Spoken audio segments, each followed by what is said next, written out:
RTP 965 e Infograma.net presentan Íntimo Interés con Don Ramón Sonnenholzner. Una exploración a la naturaleza humana. Nuestra invitada de hoy es María Fernanda Perrone, destacada comunicadora y tecnóloga en comercio exterior. Actualmente lidera el periodismo de opinión en Radio RTP 965, mediante el programa La Mañana. En el mismo medio, antes tuvo el programa Cuarto Piso, manteniendo siempre su compromiso con la honestidad y los valores sociales. Sus intereses incluyen la solidaridad humana, el aprendizaje intelectual, el reciclaje y bailar.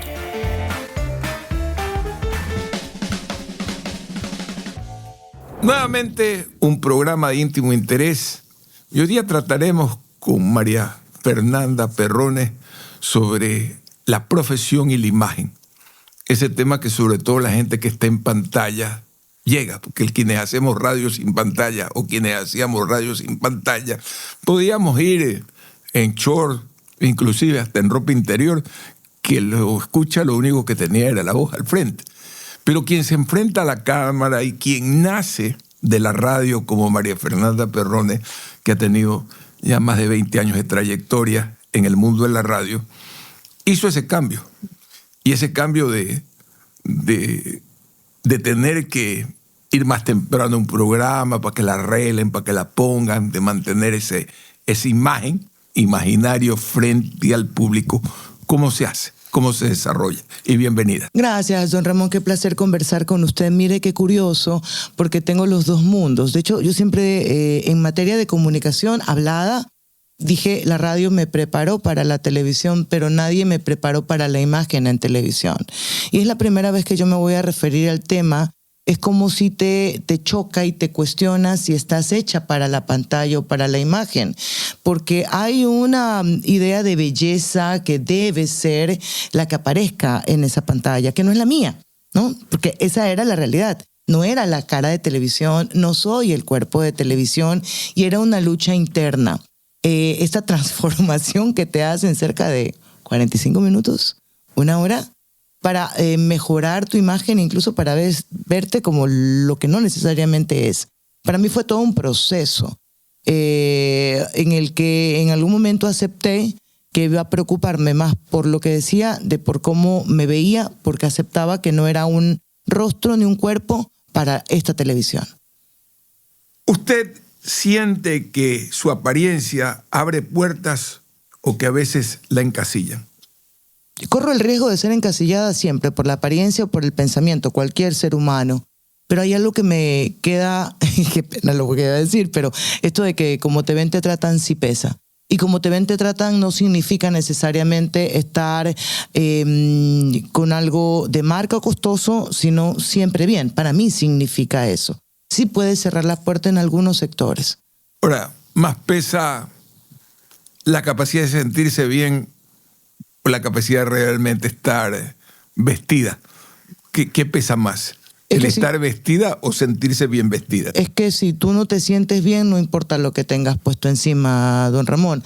Porque, mire qué curioso, te pueden poner el mejor traje del mundo, pero si tú no lo sientes, no lo haces parte tuyo, vas a estar incómodo y al final uno proyecta no lo que tiene encima, sino cómo uno se siente con lo que lleva puesto.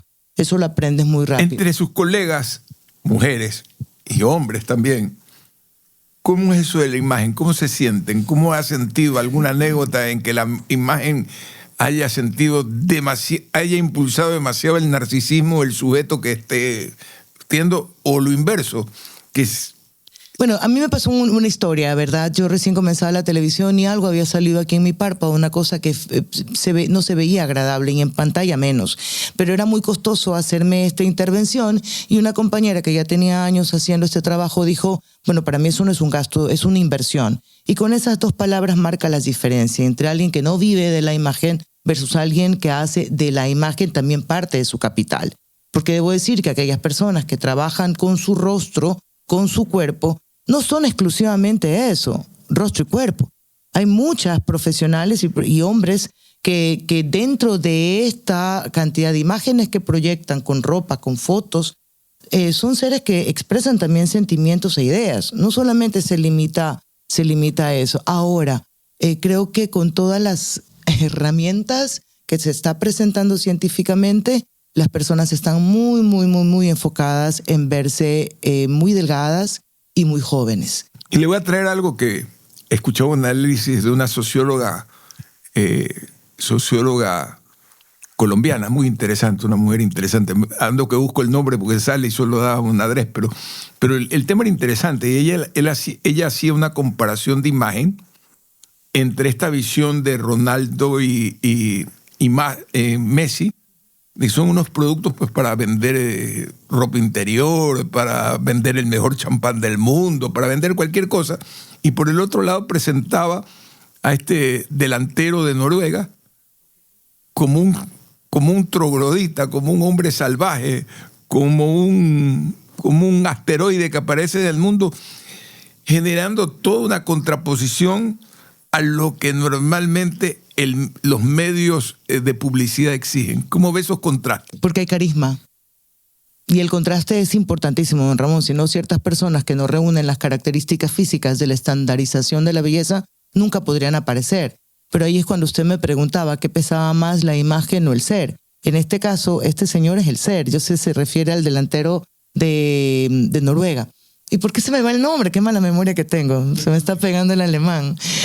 Entonces, claro, estéticamente no es lo que tú puedes decir, es un hombre guapo, pero tiene alto carisma, tiene alegría, tiene el ser él, sin estar midiendo posturas. Y eso creo que se valora también y han sabido explotarlo. Y no necesariamente porque él se lo haya propuesto. Y le traje eso porque hay una pregunta que me pide producción. ¿Ha notado que su audiencia la trata diferente según cómo se ve y cómo se viste ese día? No. O sea, no lo he notado. Si alguien ha hecho el comentario, bien, buen dato. Pero yo no me he visto para la audiencia. Yo sé que esto se trata de... ¿Cómo se siente ahora fuera de la televisión? Bien, libre, mentalmente, pero nunca... ¿Cuál es la diferencia entre la radio y televisión? La diferencia entre la radio y televisión, para mí, que te tienes que quedar muy quietita. A ver, yo pasé poco tiempo en la televisión, 4 años. Para mí es poco, comparado con todo es poquísimo. Pero es eso, que está muy estructurado. La radio permite un poco más de libertad. Pero ahora los medios de comunicación igual tienen pantalla, don Ramón. O sea, hoy no marca mucho la diferencia. Contra su gusto, yo lo sé, que fuimos los últimos medios en aceptar la pantalla, pero hoy no marca mucho la diferencia, ¿sabe? Y no sé qué tanto a la gente siempre te juzga, la gente siempre te critica, pero ahí para mí viene la diferencia en algunos aspectos. Primero, yo me he visto para mí, el tiempo que yo le dedico, lo hago para mí, no para que los demás me vean. Es un ritual. Sí, y me hace feliz, lo disfruto. Estar en la coquetería de que me combina, que no me combina, a mi juicio, ¿no?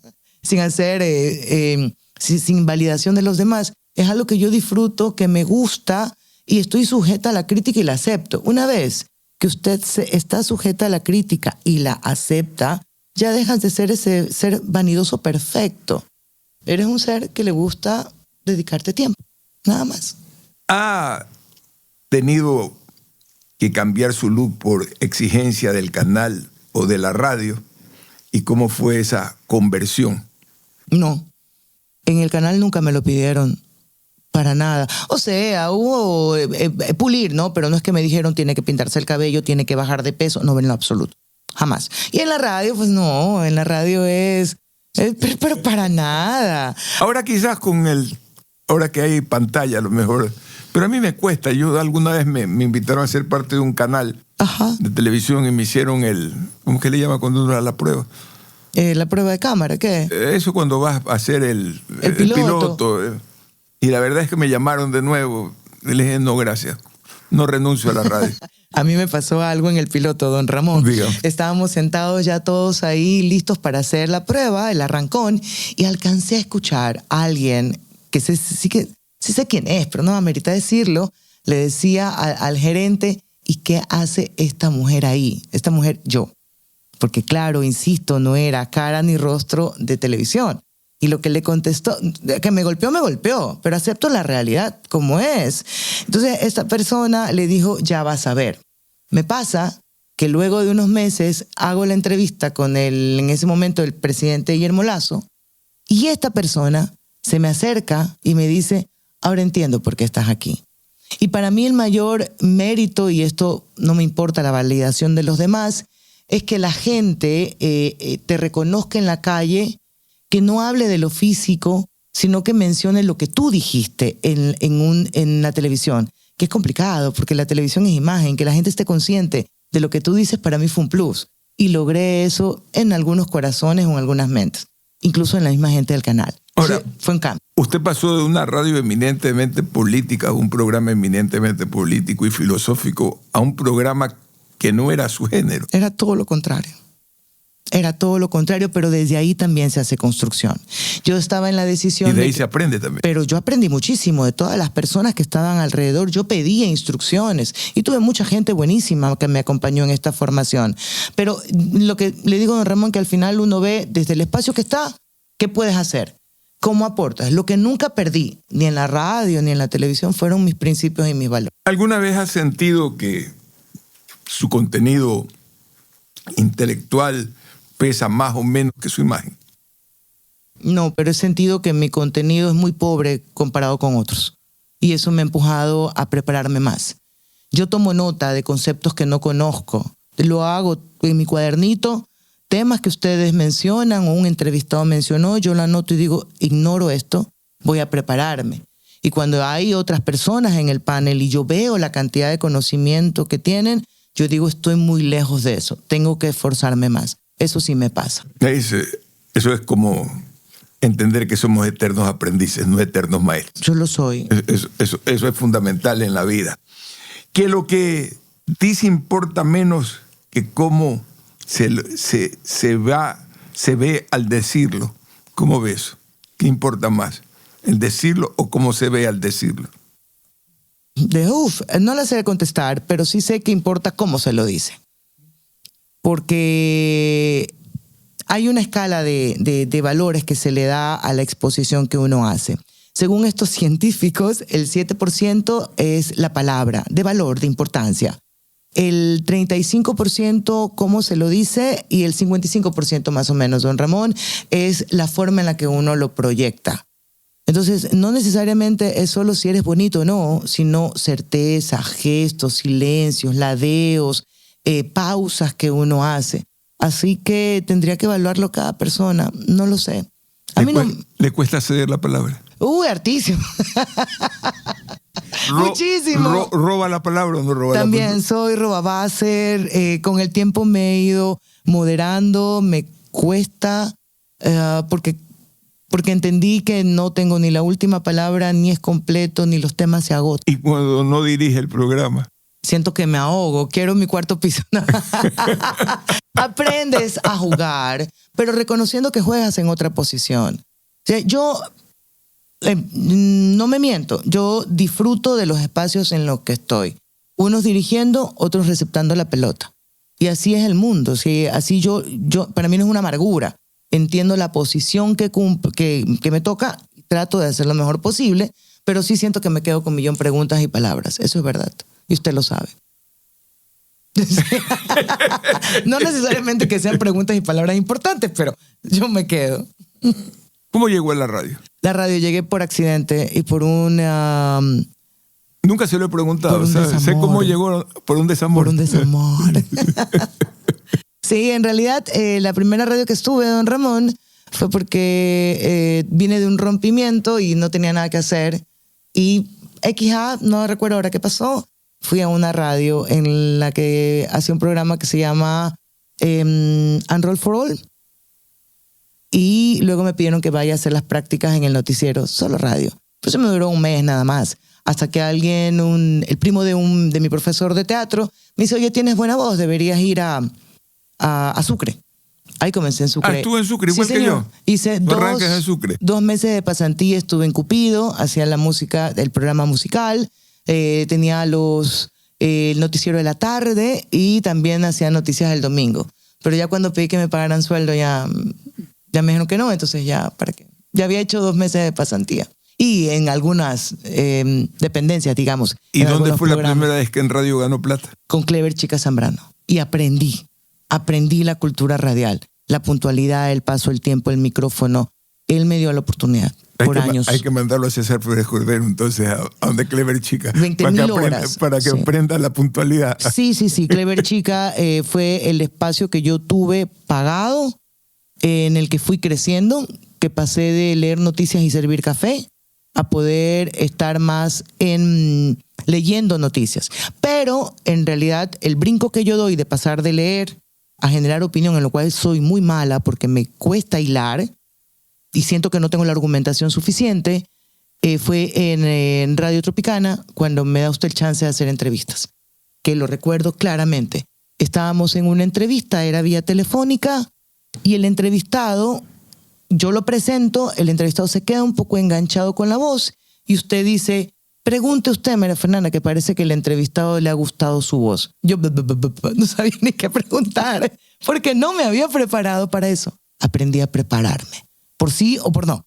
Entonces ahí comencé a hacer entrevistas. ¿No le choca cuando está en otros medios y llegan como que sin ninguna nota, sin nada, y comienzan a hablar como que si nacieran de... Las ideas le caen del cielo? ¿Los entrevistados o los entrevistadores? No, los entrevistadores. Los entrevistados a mí me molesta, porque uno debería tener... O sea, yo acepto la responsabilidad que tengo como periodista, y cuando alguien está ahí es para escrutarlo. Y sobre todo algo importante, que a veces los periodistas, mientras no está el aludido o la autoridad, dicen de todo, pero cuando está la autoridad no la cuestionan, no le preguntan, no le dicen, no hay nada. Entonces yo creo que es una falta de responsabilidad periodística, pero también ética, porque uno tiene que repetir lo que cuestionó delante de esta persona, y tienes una responsabilidad social.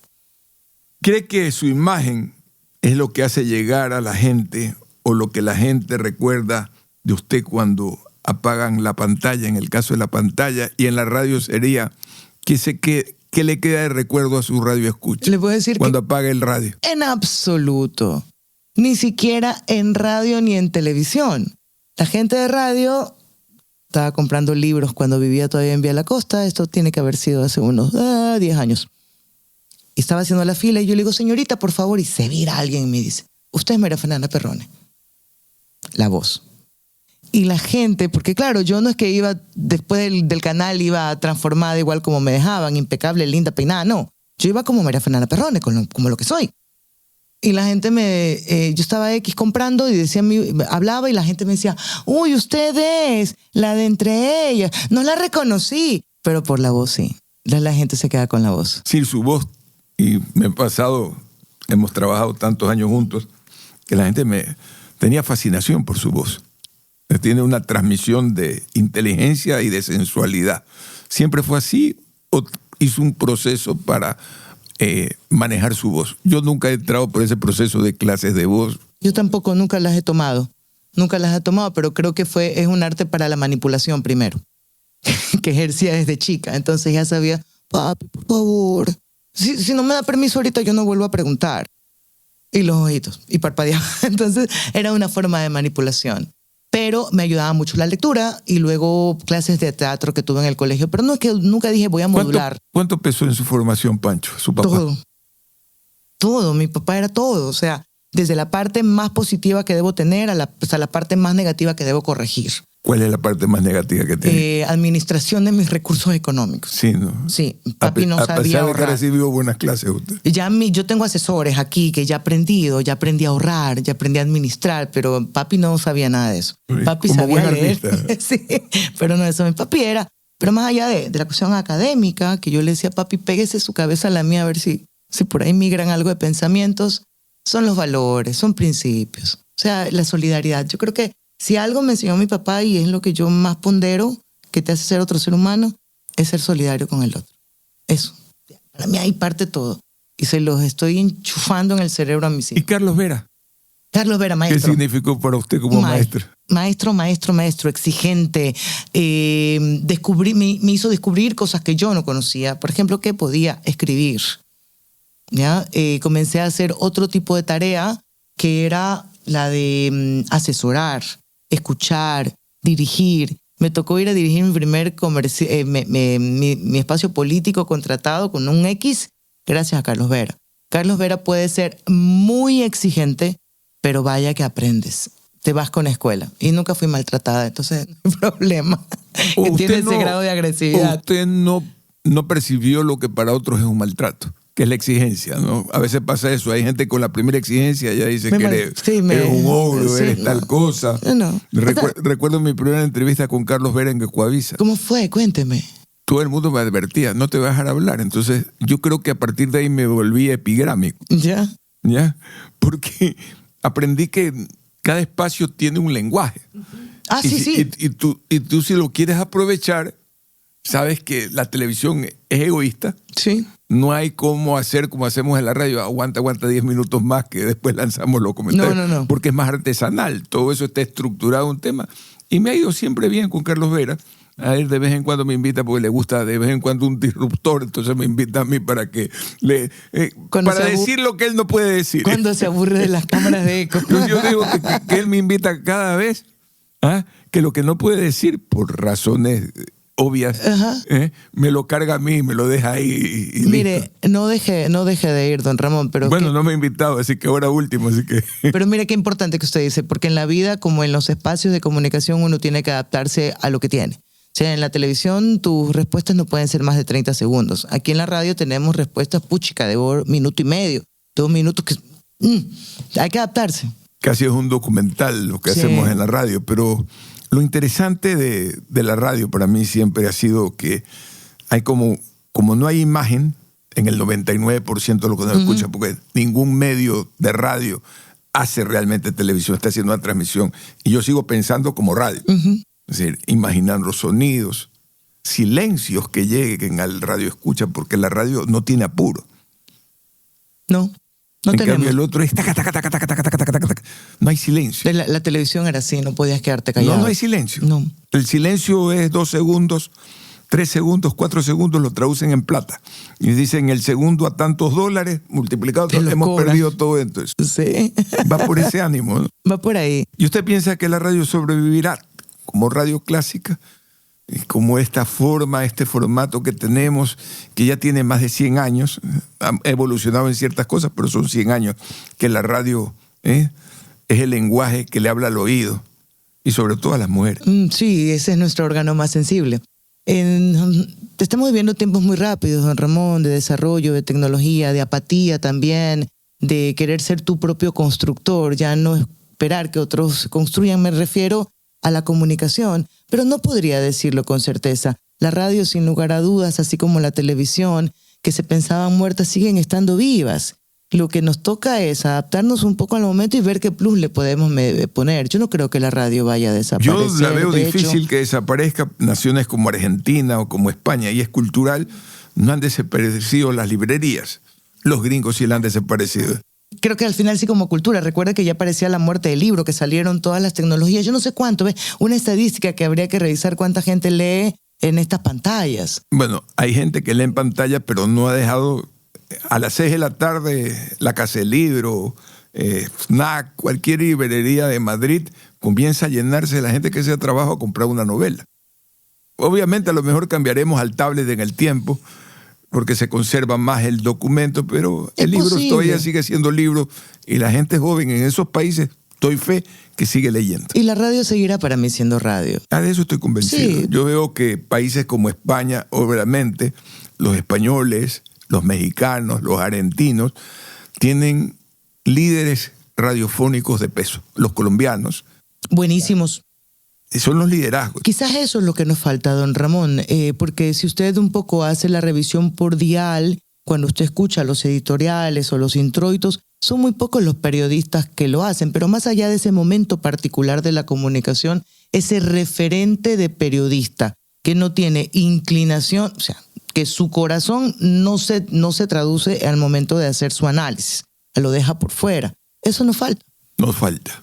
Estamos en un país donde la comunicación está cooptada por el poder, a través de la propaganda o el control de los medios de comunicación, que alguna vez fueron incautados y que llevan 20 años, casi 20 años sin que se los venda. Y no los quieren o han vender. terminado quebrados, como algunas radios del Grupo Isaías que desaparecieron, simplemente porque no lo supieron administrar.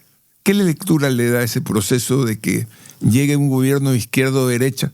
Lo último que van es a aflojar los medios de comunicación. Que por extensión pudiéramos aplicarlo a los diferentes niveles de poder, ¿no? Pues llega y un Consejo Nacional Electoral se inclina, llega, o sea, como que lo que pasa en la comunicación también pasa en las otras instancias de poder. ¿Qué es lo peligroso para mí en esta relación que termina siendo económica o por temor con los medios de comunicación? Es que limitamos la posibilidad de ejercer la libertad de expresión, no como un ejercicio del comunicador, sino como el ejercicio de la ciudadanía. Que nosotros debemos informarle a la ciudadanía y ellos tienen que obtener esa información. Ahora, la no venta de los canales es porque conviene. Habrá que preguntarse hasta cuándo. Porque el TC Televisión en alcance no es de hace 10 años, no es lo que es hoy, pues. ¿Cuántos realmente programas se ven? ¿Cuánta la gente ve el noticiero de TC Televisión o de otros medios de comunicación, don Ramón? Pero estábamos hablando en particular de este. Y además que viene de la mano de que ya no son los únicos medios, ya no hay ese monopolio, oligopolio, mejor dicho, de la comunicación, sino que hoy el contraste con el TikTok, con el videíto, con el comunicador de redes que hay en un espacio, bueno, no tan bello como este, pero hace su comunicación desde ahí.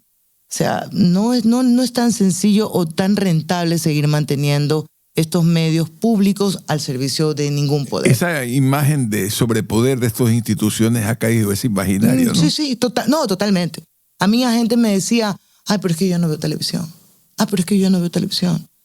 Yo no veo. Y está bien. 30 años atrás hubiese sido Star. Claro, y mejor sueldo. ¿Ah? Mejor sueldo. Y mejor sueldo. Gracias por este encuentro con alguien que apreciamos muchísimo. Gracias, don Ramón, a usted, porque conversar, como lo hacemos siempre, ¿no? Abierto, de forma honesta, es un placer hacerlo. Gracias por vuestra comparecencia en Íntimo Interés. Hasta el próximo encuentro. Íntimo Interés es un podcast de Infograma y Radio RTP 96.5. Su anfitrión es don Ramón Sonel-Hosner. La idea original y la producción están a cargo de Benjamín Villagrán. Diana Raimondi es la asistente de producción y la voz de las presentaciones y de los créditos. La voz del intro es de Javier Gamboa. El tema musical que nos acompaña es Bim Bang Jazz, creado por Ser Maru y usado bajo licencia Elements de Envato Elements.